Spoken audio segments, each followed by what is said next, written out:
Yan, sinasabi ko na chill ride lang sana, pero binusinahan pa naman ako. Ayan na.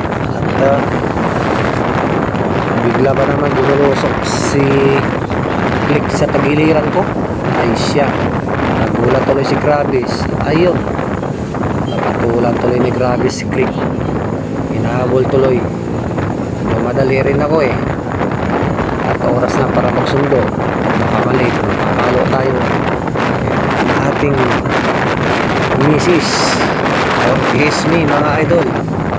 Ayan na, ayan si Beck, bilusok na.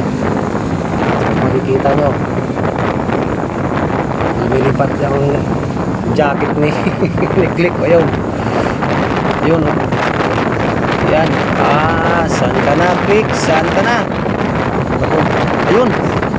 Biglang sumulpot na naman. Ayun. Grabe talaga. Bulusok si Click, oh.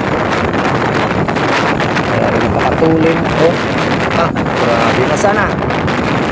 Mga 91 pa nga lang. 91% pa nga lang ni Gravis. Nawala na tuloy si Click. Nakaw.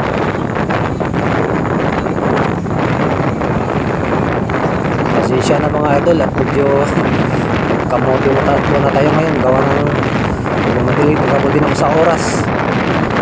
Ayan, kaya nakita yung takbo ko at hindi nababa ng 60. Ayan, 55, yan ako nababa.